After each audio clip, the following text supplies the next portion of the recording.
Hello दोस्तों, आज की इस वीडियो में हम लोग UP DElEd second semester part 7 करने वाले हैं पेपर 1 का। और पेपर का नाम है वर्तमान भारतीय समाज और प्रारंभिक शिक्षा।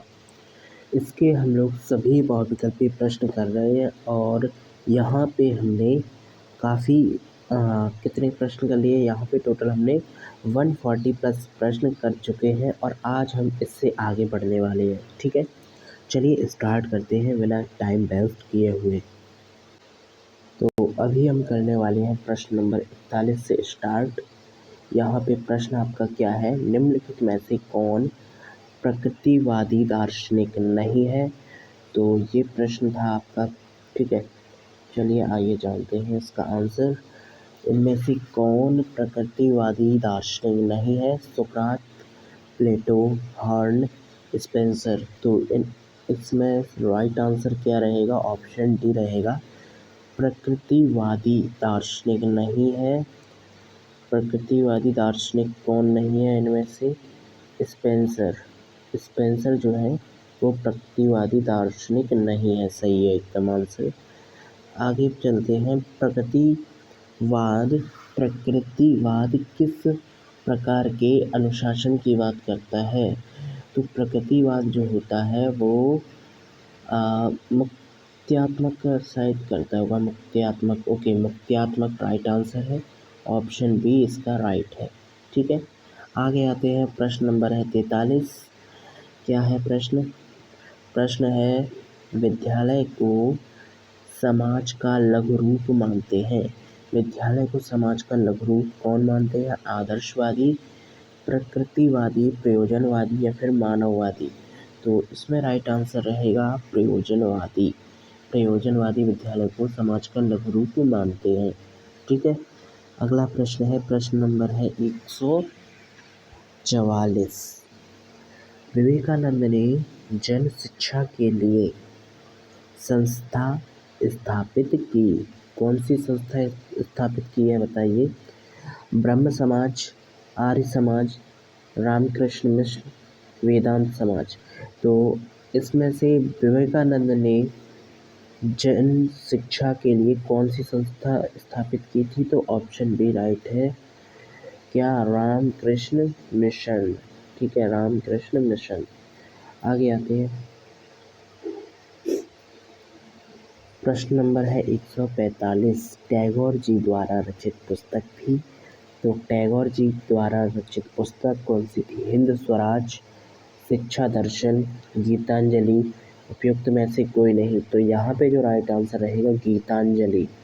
गीतांजलि राइट है एकदम। ठीक है, तो चलिए आगे बढ़ते हैं। गीतांजलि राइट है। ठीक है, नेक्स्ट है 146 नंबर। वर्ष 1901 में शांति निकेतन की स्थापना रविन्द्रनाथ टैगोर ने की थी। किस स्थान पर की थी ये बताना है। कलकत्ता में की थी, मुंबई में की थी या फिर दार्जिलिंग में की थी, बोलपुर में की थी। तो 1901 में, सॉरी, यहाँ पे 1901 में शांति निकेतन की स्थापना रविन्द्रनाथ टैगोर ने की थी। किस स्थान पर की थी? बोलपुर में की थी, बोलपुर में। ठीक है, बोलपुर में की थी। नेक्स्ट है 147 नंबर है प्रश्न। गिज्जू भाई का जन्म कौन से स्थान पर हुआ? तो गिज्जू भाई का जन्म कौन से स्थान पे हुआ है आपको बताना है। यहाँ पे चित्तल, महाराष्ट्र, दिल्ली, जयपुर या कानपुर। तो यहाँ पे आपका राइट ऑप्शन रहेगा ऑप्शन ए एकदम राइट है। ठीक है, चित्तल महाराष्ट्र में हुआ। ठीक है, नेक्स्ट है आगे। किंडरगार्टन प्रणाली के जन्मदाता कौन कहे जाते हैं? तो फ्रॉवेल इसका राइट आंसर होता है। ठीक है, आगे बढ़ते हैं। 149 नंबर है। बालक को स्वयं ही ज्ञान प्राप्त करने का अवसर दिया जाना चाहिए। शिक्षक को उसमें उसके कार्य में कम हस्तक्षेप करना चाहिए। ठीक है, यह कथन किसका है? ये कथन है किसका है? Herbert Froebel, Montessori, Comenius. Option C यहाँ पे राइट है, मॉन्टेसरी का ये कथन है। बालक को स्वयं ही ज्ञान प्राप्त करने का अवसर दिया जाना चाहिए। शिक्षक को उसके कार्य में हस्तक्षेप कम करना चाहिए। ठीक है, मॉन्टेसरी का कथन है। आगे आती है, शिक्षा सामाजिक संबंधों का जाल है, यह किसका कथन है? तो ये कथन है मैकाइवर का है। ऑप्शन डी राइट है। ठीक है, अगला प्रश्न आता है 151, समाज की सबसे छोटी इकाई क्या है? तो समाज की छोटी इकाई जो है वो क्या है? परिवार, व्यक्ति, विद्यालय, सामाजिक संस्था। तो यहाँ पे आपका राइट ऑप्शन जो है व्यक्ति है। ठीक है, व्यक्ति यहाँ पे दिया हुआ है। नेक्स्ट आगे बढ़ते हैं, निम्नलिखित में से विद्यालय कौन कौन प्रकार के कार्य संपादित करता है? संरक्षण कार्य, प्रगतिशील कार्य, निष्पक्ष कार्य, उपयुक्त सभी। तो यहाँ पे आपका राइट आंसर रहेगा प्रगतिशील कार्य। ठीक है, प्रगतिशील कार्य, ऑप्शन बी राइट रहेगा। नेक्स्ट आते हैं 153 नंबर पे, किसी राष्ट्र की उन्नति विधानसभाओं, व्यवसायों और कारखानों से नहीं बल्कि विद्यालय से होती है। यह कथन किसका है, यह हमें बताना है। तो डॉक्टर राधाकृष्णन का है, बालकृष्ण जोशी का है,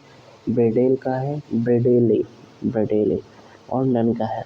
तो ये कथन जो है वो डॉक्टर राधाकृष्णन का है। ये आंसर राइट रहेगा यहाँ पे। ठीक है, किसी राष्ट्र की उन्नति विधानसभाओं, व्यवसायों और कारखानों से नहीं बल्कि विद्यालय से होती है। ठीक है, आगे आते हैं, प्रश्न नंबर है 154, जो मूल्य संपूर्ण विश्व की प्रगति एवं भलाई से संबंधित होते हैं वे मूल्य क्या होते हैं? वे मूल्य होते हैं वैश्विक। ऑप्शन बी राइट है। ठीक है, आगे आते हैं, एनसीईआरटी ने कितने मूल्यों को स्वीकारा है? तो आप सभी जानते हैं 83 नंबर आपको याद रखना है। 83 मूल्यों को एनसीईआरटी ने स्वीकारा है। ओके, आगे आते हैं, प्रश्न नंबर है 156, मूल्य हमारे व्यवहार को क्या करते हैं? दर्शित, नियंत्रित, प्रेरित, उपयुक्त सभी। तो प्रेरित करते हैं, ऑप्शन बी राइट होना चाहिए। लेकिन यहाँ पे मेरा आंसर रॉन्ग होता हुआ, क्योंकि मूल्य हमारे व्यवहार को उपयुक्त सभी करते हैं, यानी दर्शित और नियंत्रित और प्रेरित तीनों ही करते हैं। ठीक है, तो इसका आंसर क्या रहेगा? राइट ऑप्शन डी रहेगा। ठीक है, 156 का। आगे आते हैं 157 नंबर है, निम्नलिखित में से वर्तमान में भारत में राष्ट्रीय एकीकरण के लिए कौन सी बाधाएं हैं? देखो, जातिवाद है, प्रांतीयता है, सांप्रदायिकता है, उपयुक्त सभी है। ऑप्शन डी यहाँ पे राइट है। ठीक है, ऑप्शन डी राइट है। नेक्स्ट है क्वेश्चन नंबर 158, राष्ट्रीय एकीकरण का अर्थ है, देखो, सभी भारतीयों को एक जैसा बनाना, भारतीयों में सांस्कृतिक विभिन्नताओं को स्वीकार करना, सभी भारतीयों को किसी एक संप्रदाय का समर्थक बनाना, सभी भारतीयों को एक जैसी पोशाक पहनाना। तो देखो, राष्ट्रीय एकीकरण का अर्थ होता है भारतीयों में सांस्कृतिक विभिन्नताओं को स्वीकार करना।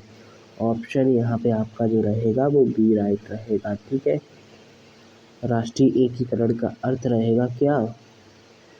भारतीयों में सांस्कृतिक विभिन्नताओं को स्वीकार करना। अगला प्रश्न पढ़ते हैं 159 नंबर है, बच्चे की समाजीकरण का आद्य व्यक्ति है। बच्चे की समाजीकरण का आद्य व्यक्ति कौन है? माता है। ऑप्शन बी राइट है। यहाँ पे बच्चे की समाजीकरण का आद्य व्यक्ति माता है। नेक्स्ट है 160 नंबर है, विद्यालय समाज का लघु रूप है। यह कथन किसका है?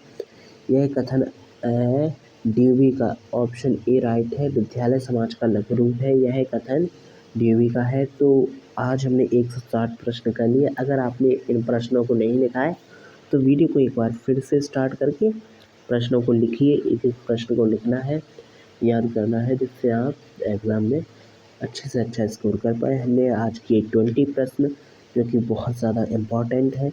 आप पेपर्स को देखोगे तो आपको समझ में आएगा। ठीक है, अगला प्रश्न है 166, इसको मैं आपके लिए होमवर्क में दे रहा हूँ। इसका आंसर आपको कमेंट में बताना है। ठीक है, यहाँ पे प्रश्न है, मूल संकट का मुख्य कारण है? भाषावाद, क्षेत्रवाद, संप्रदायवाद या फिर स्वार्थपरता। ये आपको इसका आंसर देना है कि कौन सा आंसर यहाँ पे आपका राइट है। ठीक है, तो आज के लिए इतना ही, बाकी मिलते हैं नेक्स्ट वीडियो में। आपके लिए प्लेलिस्ट बना रखी है, उन प्लेलिस्ट को देख सकते हो। ठीक है, और इसकी एक और पार्ट आएगा वर्तमान भारतीय समाज का, लास्ट पार्ट होगा बहुविकल्पी प्रश्नों का, और उसके बाद हम क्या करेंगे, शॉर्ट आंसर यानी अचला उत्तरी प्रश्न करेंगे। ठीक है, तो लास्ट पार्ट और देख लेना, उसके बाद आगे चलते हैं। पिछले वीडियोस जिन्होंने नहीं देखे वो क्या करें, डिस्क्रिप्शन में लिंक है या फिर कहाँ से जाएंगे, प्लेलिस्ट में जा कर के देख लेंगे। ठीक है, goodbye, take care, see you soon, thank you.